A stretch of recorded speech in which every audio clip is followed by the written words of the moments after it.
Fear has a way of showing up uninvited. It creeps in through a diagnosis, a phone call, an unpaid bill, or simply the silence of an uncertain future. Most Christians know the verse, "Do not be afraid," by heart. Yet knowing the words and actually walking free of fear are two very different things. Fear doesn't always look dramatic. Sometimes it looks like overthinking, sleeplessness, or a quiet dread you carry without ever naming it out loud. Left unchecked, fear doesn't just steal your peace. It can also quietly steer your decisions, your relationships, and even your faith. That's why how you respond to fear matters just as much as the fear itself. Today, we're going to look at 5 things you should never do when fear tries to take over. Some of these might surprise you. Stay until the end, because the final one is the response that changes everything. The first thing you should never do when fear takes over is face it alone. Fear thrives in isolation. The moment you pull away from others, fear gets louder, because there's no other voice in the room to challenge it. I once talked with a woman who was carrying a frightening health scare.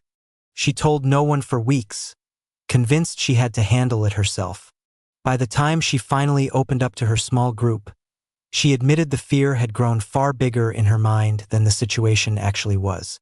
Scripture reminds us that 2 are better than 1, because when one falls, the other can help them up. Fear wants you silent. Community brings it into the light. Before you let fear settle in, ask yourself, who have I actually told about this? The second thing you should never do is rehearse the worst-case scenario on repeat. Our minds are wired to protect us, which means fear often shows up as a loop of what-if thoughts running in the background all day.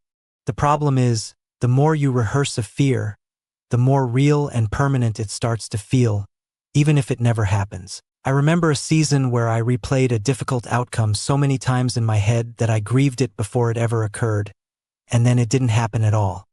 Paul writes that God has not given us a spirit of fear, but of power, love, and a sound mind. A sound mind isn't one that never imagines hard things.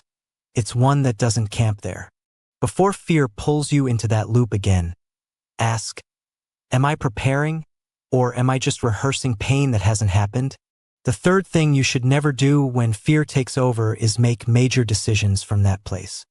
Fear has a way of making small problems feel massive and slow problems feel urgent. Decisions made in a panic rarely reflect wisdom. They reflect survival instinct. I've watched people quit jobs, end relationships, or make big financial moves in the grip of fear, only to look back later and see how much clearer things became once the fear settled. The Israelites at the edge of the Red Sea wanted to turn back to Egypt out of sheer terror, even though freedom was right in front of them. Fear will always try to convince you retreat is safer than trust.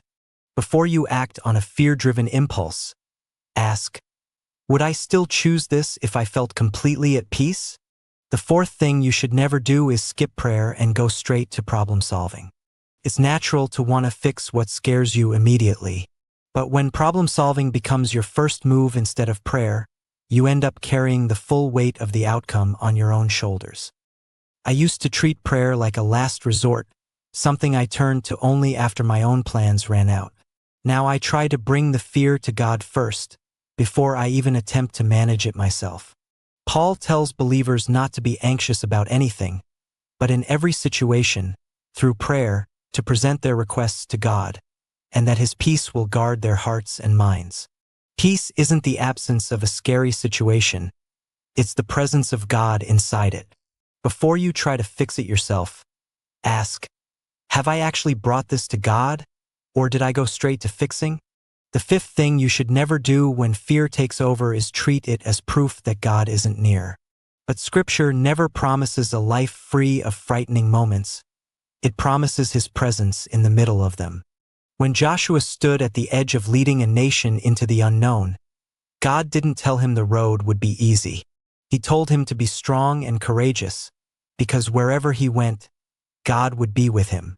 Fear and faith can occupy the same moment. Courage was never the absence of fear. It was choosing to trust God's presence over fear's voice. So before you let fear convince you that you've been left to handle this on your own, ask, What if God is closer right now than the fear I'm feeling? As you face whatever it is that scares you today, remember God isn't asking you to feel nothing. He's asking you to bring what you feel to Him honestly and let His presence be bigger than your fear. When you respond that way, even the most frightening seasons can become the place where your trust in Him grows the deepest. If this encouraged you, write His presence over my fear in the comments. Share this with someone who needs to hear it today, and if you haven't already, subscribe for more biblical encouragement. God bless you until next time.